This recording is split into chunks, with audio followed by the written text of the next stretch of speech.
जय भीम साथियों, स्वागत है आप सभी का मेरे शिल्पी अम्बेडकर चैनल में। दोस्तों, आज के एपिसोड 1084 एपिसोड है और इसकी शुरुआत चौल से होती है, जहाँ पे राम जी काका अकेले बैठे हुए थे। उसी समय वहाँ पे आते हैं पूरन काका और कहते हैं कि श्री राम जी भाव, भीम ने मेरे साथ सही नहीं किया। मैं भी तो कितना अच्छा अखबार बेच देता था, बेचने जाता था, लेकिन आज भीम ने मुझसे मना कर दिया। तो यह सुनने के बाद राम जी काका उनसे कहते हैं कि अरे पूरन भाव, इसमें बुरा मानने वाली कौन सी बात है। भीम को तो आप जानते ही है, भीम सबके बारे में सोचता है, इसीलिए उसने ऐसा किया होगा। कहा होगा कि आप अपना भी देखिए, रोज रोज इस तरह से परेशान होने का कोई बात नहीं, तो इसीलिए आप भीम की बातों का बुरा मत मानिए। सुनने के बाद पूरन काका भी कहते हैं कि हाँ राम जी भाव, अब भीम की बात का बुरा क्यों मानना। उसी समय वहाँ पे आती है करुणा और राम जी को बताती है कि बाबा आई घर पे नहीं है। तो इतना सुनते ही राम जी पूछते हैं कि कहाँ गई है जीजाबाई। उसी समय चौल के बाहर से आते हैं जोकू काका और राम जी को बताते हैं कि सिर्फ जीजाबाई नहीं, उसके साथ बाला भी गया हुआ है और वो दोनों साथ में कहीं पे गया है। राम जी समझ जाते हैं कि ये दोनों भीम के खिलाफ साजिशी करने गए होंगे, तो इसीलिए वो पूछते हैं कि कहाँ गई है जीजाबाई, को बताएगा मुझे। लेकिन कोई बताते नहीं है, किसी को जानकारी नहीं था कि जीजाबाई कहाँ गई है। तो ये सब सुनने के बाद राम जी कहते हैं कि आज अगर मुझे जीजाबाई मिल गई तो मैं जीजाबाई को लेकर के कहीं दूसरे शहर चला जाऊंगा, नहीं तो यहाँ वो रहेगी तो किसी को जीने नहीं देगी, हमेशा किसी न किसी के खिलाफ वो साजिश करती ही रहेगी। इसीलिए आज मिल जाए जीजाबाई एक बार, मैं उसको लेके यहाँ से चला जाऊंगा। यह सुन के करुणा कहती है कि बाबा आप ऐसा कभी नहीं कर सकते हैं, क्योंकि आई अब ताकतवर हो गई है। लेकिन उसके बावजूद भी राम जी जीजाबाई को ढूंढने चले जाते हैं। वहीं दूसरी तरफ भीम और रामा दोनों साथ में बात करते हुए आ रहे थे कि आज अपना अखबार बहुत ही ज़्यादा बिका है और सबसे ज़्यादा बिका है। इतना कह के वो रास्ते से आ ही रहे थे, तो उसी समय वहाँ पे जितने भी उनके समर्थक थे सभी उनका ताली बजा के स्वागत करते हैं। वहाँ पे थे शिशुपाल जी, श्यामला, शोभा काकी, दीपक, नंदू काका और सेठ जी, सभी ताली बजाने लगते हैं। तो भीम पूछते भी है कि किस लिए आप लोग ताली बजा रहे हैं। तो शिशुपाल जी उनको बताते हैं कि भीमराव, आज हमारा अखबार बहुत ज़्यादा बिका है और सभी रोज़ से ज़्यादा अधिक बिका है।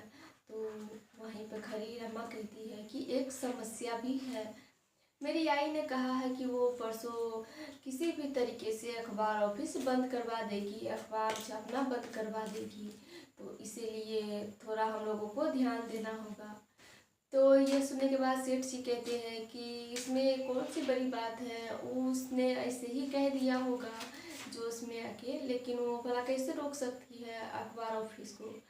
तो भीमराव जी उनको बताते हैं कि आई की बात को ऐसे हल्के में मत लीजिए, वो जब भी करती है और जो सोच लेती है करने के लिए उसमें पूरे जान लगा देती है करने के लिए, इसीलिए वो कुछ न कुछ जरूर करेगी। तो हम लोगों को भी अपना अखबार बचाने के लिए कुछ न कुछ करना होगा, और क्या करना होगा तो वो तो समझ नहीं आ रहा है। वहीं पे खड़ी शोभा काकी भी बताती है कि जब हम लोगों को पता ही नहीं रहेगा कि जीजाबाई क्या करने वाली है, तो हम लोग तैयार कैसे होंगे, किस हिसाब से हम अखबार ऑफिस को बचाएंगे। उसी समय वहाँ पे आते हैं राम जी और भीम से पूछते हैं कि जीजाबाई को देखा है तुमने। वहाँ पे और भी लोग थे, उन सभी से पूछते हैं तो सभी बताते हैं कि नहीं, मैंने जीजाबाई को तो नहीं देखा। तो राम जी कहते हैं कि ठीक है, आप लोग अपना अपना काम देखिए, मैं जा रहा हूँ जीजाबाई को ढूंढने। तो भीमराव जी कहते हैं कि बाबा मैं भी आपके साथ चलूँगा जीजाबाई जी को ढूंढने। तो राम जी उनको मना करते हैं कि तुम अपना काम देखो, और हाँ यहाँ से काम हो गया है तो जाके अखबार ऑफिस में भी जाओ, क्योंकि वहाँ भी तुम्हारे दुश्मन हैं, इसीलिए तुम अपनी सुरक्षा करो। और तुम्हें तो पता ही है कि जीजाबाई कोई साजिश कर रही है, तो उसके लिए तुम तैयार रहो, कैसे तुम अपना अखबार ऑफिस बचाओगी, मेरे पीछे आने की कोई ज़रूरत नहीं है। उस समय राम जी बहुत गुस्से में थे और सच में गुस्सा में थे जीजाबाई पे। तो उसके बाद रमा कहती है कि बाबा आप गुस्से में हैं और गुस्से में आप आई को ढूंढने जा रहे हैं। तो ये सुनने के बाद राम जी कहते हैं कि मैं गुस्सा में जरूर हूँ, लेकिन गुस्से में आकर के जीजाबाई को मैं मार नहीं दूंगा, इसीलिए तुम लोग चिंता मत करो और मैं जा रहा हूँ जीजाबाई को ढूंढने। तो उसके बाद वो इतना कह के राम जी चले जाते हैं। उसी समय वहाँ पे शिशुपाल थे, वो सभी से कहते हैं कि चलिए हम अपना अपना काम भी देखते हैं, क्योंकि अखबार ऑफिस में भी जाना है। इतना करके सभी बातें कर लेते हैं आपस में कि उन्हें क्या करना है क्या नहीं करना है, और सभी वहाँ से चल जाने लगते हैं। सभी तो जाते हैं, लेकिन भीमराव जी वहीं पे खड़े होकर अपने बाबा को देख रहे थे कि कैसे उनके बाबा अकेले जा रहे हैं। तो वो लोग थोड़ा देर आगे जाते हैं तो देखते हैं कि भीमराव पीछे खड़े हैं। तो फिर से वो सभी भीमराव जी के पास आते हैं और पूछते हैं कि क्या हुआ भीमराव, तुम ऐसे क्यों रुक गए। तो भीमराव जी उनको बताते हैं कि मैं कैसा भागा बेटा हूँ, जिसके होने के बाद उसके बाबा हमेशा परेशान रहते हैं। अगर मैं नहीं होता तो बाबा और जीजाबाई के जीवन में जो भी समस्या है नहीं आती। बस मेरे कारण इन लोगों का रिश्ता सही ढंग से नहीं चल पा रहा है। तो ये सब सुनने के बाद रमा भी उनको समझाती है कि आप कैसे बातें कर रहे हैं, ऐसा कुछ भी नहीं है।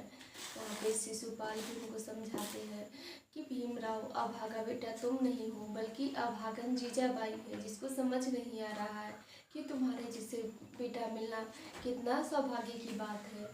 लेकिन देर से ही सही जीजाबाई जी भी समझ जाएगी कि तुम्हारा जैसा बेटा मिलना कितना सौभाग्य की बात है।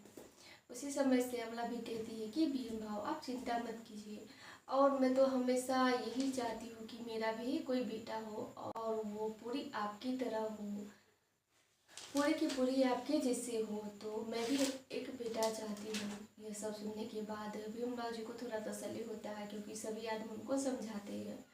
जिसके बाद सभी वहाँ से चले जाते हैं और शोभा काकी भी भीमराव जी से कहती है कि भीमराव, जिस पे तुम्हें कुछ नुकसान दिख रहा उस रास्ते पे देखो ही मत, अपना काम करो, चलो हम अपना काम देखते हैं। इतना करके सभी वहाँ से चल जाने लगते हैं। लेकिन जीजाबाई और बाला दोनों जाते हैं मेघनाथ के पास। बाला रास्ते में से पूछते हैं कि आई हम क्या करने वाले हैं। तो जीजाबाई बताते हैं कि चलो ना हम बताते हैं आगे कि क्या करने वाले हैं, क्योंकि मेघनाथ जी थाने से सीधा एक जगह पे आने वाले हैं, वहीं पे हम बात करने जा रहे हैं। जब जीजाबाई जाते हैं मेघनाथ के पास तो मेघनाथ के साथ उनके आदमी भी थे, और तो वहाँ पे उनके साथ जो पहले कर्मचारी थे जो भीम पे आरोप लगाए हुए थे कि ये सत्ता विरोधी के बारे में छापते हैं, वो भी थे। तो सभी वहाँ पे खड़े थे। तो जीजाबाई पूछती है कि अब हम लोगों को क्या करना है। तो मेघनाथ बताते हैं कि इससे हम आगे चलते हैं, कि वहीं पे हम बात करेंगे। उसी समय कुछ लोग जो क्रांतिकारी वाले लोग थे वो सभी अपना चेहरा ढके हुए थे कपड़ा से, और सभी के पास बंदूक थे। 2-4 लोग आ रहे थे, तो उनको देख के ये सभी छुप जाते हैं और वो सभी दूसरे रास्ते से जाने लगते हैं। उनको देख के मेघनाथ कहते हैं कि ये भीमराव के अखबार ऑफिस बंद कराने में यही लोग हमारा साथ दे सकते हैं, हम इन्हीं का सहारा लेंगे। ये सुनने के बाद बाला कहते हैं कि क्या हम भीमराव को इन लोगों से लड़वाने वाले हैं। तो मेघनाथ कहते हैं कि नहीं, बस चुपचाप रहो, चलो इनके पीछे। जब उनके पीछे सभी जाते हैं तो वो लोग जाते हैं एक जगह पे, और एक घर में जाके वो लोग आपस में बात कर रहे थे दरवाज़ा बंद करके। उसी समय वहाँ पे मेघनाथ और जितने भी जीजाबाई बाला और उनके आदमी थे सभी वहाँ पे खड़े हो जाते हैं। जो कर्मचारी थे वो जीजाबाई को बताते हैं कि ये क्रांतिकारी लोग हैं, ये लोग अंग्रेजों को अपने देश से भगाना चाहते हैं, इसीलिए हम लोग इनका साथ, इनके सहारे हम भीमराव का ऑफिस बंद करवा देंगे। वहीं पे मेघनाथ भी कुछ बोल रहे थे, लेकिन उसी समय वहाँ पे जो डब्बा सब रखा हुआ था वो गिर जाता है, जिससे आवाज़ आने लगती है। तो वो लोग जो क्रांतिकारी थे अंदर बात कर रहे थे, उन लोगों को सुनाई दे देता है। जो क्रांतिकारी लोग थे वो सभी चाहते थे अंग्रेज को अपने देश से भगाना, और वो सभी ये योजना बना रहे थे कि आज हम 4-5 अंग्रेजों को तो जरूर मारेंगे, यही योजना बना रहे थे। तो जब मेघनाथ जी के हाथ से डब्बा गिरता है तो उनको लगता है कि से कोई बाहर उनका पीछा कर रहे हैं, इसीलिए वो लोग फिर से बंदूक लेके तैयार हो जाती है। और जैसे ही दरवाज़ा खोलते हैं वैसे ही देखते हैं कि बस वहाँ पे जीजाबाई ही खड़ी है, और वो भी हाथ जोड़ के खड़ी थी।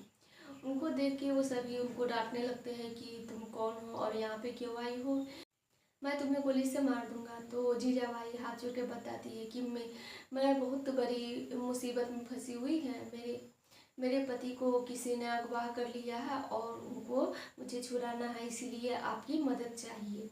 तो वो लोग कहते हैं कि जो क्रांतिकारी थे कि चलो अंदर, हम अंदर बैठ के बात करते हैं। जीजाबाई को अंदर ले जाते हैं और इधर ये लोग छुपे हुए थे। मेघनाथ से बाला पूछ रहे थे कि आपने आयु को अकेले कैसे जाने दिया, कहीं वो लोग आयु को मार देंगे, क्योंकि उन सभी के पास बंदूक है। तो मेघनाथ जी कहते हैं कि सबसे ज़्यादा बदला लेने का तुम्हारी आयु को था ही भीमराव से, तो अगर वो भीम से बदला लेना चाहती है तो थोड़ा तो रिस्क उठाएगी ही, इसीलिए चिंता मत करो, हम भी यही हैं। और अगर वो जीजाबाई को मारेंगे तो बंदूक चलने का आवाज़ तो आएगी ही, तो इसीलिए तुम शांत रहो। जीजाबाई अंदर उन चारों लोगों को बताती है कि मेरे पति को किसी ने अगवा कर लिया है और मैं अकेली अबला औरत, मैं कैसे अपने पति को छुड़ा सकती हूँ, इसीलिए आप लोगों की मदद चाहिए। तो वो सभी कहते हैं कि ठीक है, हम तुम्हारी मदद ज़रूर करेंगे। लेकिन एक और कहते हैं, जो आदमी थे वो कहते हैं कि अगर मुझे थोड़ा भी लगा कि ये सब झूठ है और अगर तुम झूठ बोल रही होगी तो हम लोग तुम्हें भी नहीं छोड़ेंगे, तुम्हें भी जान से मार देंगे। तो जीजाबाई कहने लगती है कि अगर आप लोगों को ऐसा लगेगा कि मैं झूठ बोल रही हूँ तो मैं खुद ही आपके सामने आके खड़ी हो जाऊंगी पहले, लेकिन आप मेरे पति को छुड़वा दीजिए। जीजाबाई अब ये सोच रही थी कि अपने पति को अगवा करके भीमराव जी के ऑफिस में डाल देंगे और इस तरह से सभी उनके ऑफिस में जाके धावा बोल देंगे और उनका अखबार ऑफिस बंद हो जाएगा। ये सब सोच रहे थे। जिसके बाद जीजाबाई को वो लोग छोड़ देते हैं, वो बाहर आती है तो वहाँ पे फिर से मेघनाथ बाला और सभी लोग आते हैं और पूछते हैं कि इसे क्या बात है। तो भीमराव कि वो लोग चारों लोग मान गए। तो जीजाबाई कहती है कि हाँ, काम हो गया, हम भीमराव जी का ऑफिस आसानी से बंद करवा सकते हैं। चलिए अब हम लोग योजना बनाते हैं कि अब हम लोगों को रात में क्या करना है। उसी समय वहाँ पे राम जी भी आ जाते हैं और जीजाबाई से पूछते हैं कि जीजाबाई तुम यहाँ पे किस लिए आई थी। राम जी अच्छी तरीके से जीजाबाई को जानते थे कि ये भीमराव जी के खिलाफ योजना बनाने ही आई थी, लेकिन जीजाबाई उनको साफ साफ बताती नहीं है। पहले तो वो बता रही थी कि मैं सब्जी लाने बाजार गई थी लेकिन वहाँ पे नहीं था इसलिए यहाँ पे आ गई। फिर दूसरी बार पूछने पे बताती है कि मैं पानी पूरी खाने आई थी। फिर तीसरी बार वो ये कहती है कि आपको ऐसा लग रहा है कि मैं भीम के खिलाफ योजना बना रही हूँ, तो ऐसा कुछ भी नहीं है। लेकिन राम जी तो अच्छा से उनको समझते थे। उनको ये सब बात सुनने के बाद जब जीजाबाई पे थप्पड़ उठाते हैं तो बाला उनका हाथ रोक लेते हैं और कहते हैं कि बाबा खबरदार, आप जी आई पे हाथ नहीं उठा सकते हैं। और पहले भी आप ऐसा ही करते थे हम लोगों के साथ, जब हम बचपन में गलती करते थे तो भी और नहीं करते थे तो भी आप हमेशा हम पे हाथ उठाते थे, लेकिन अब आप आई के साथ ऐसा नहीं करेंगी। जिसके बाद अब आगे एपिसोड में क्या होने वाला है ये मैं आगे बताऊंगी, क्योंकि आज की एपिसोड यहीं पे समाप्त हो जाती है। मिलेंगे फिर किसी अगले वीडियो के साथ, तब तक के लिए जय भीम।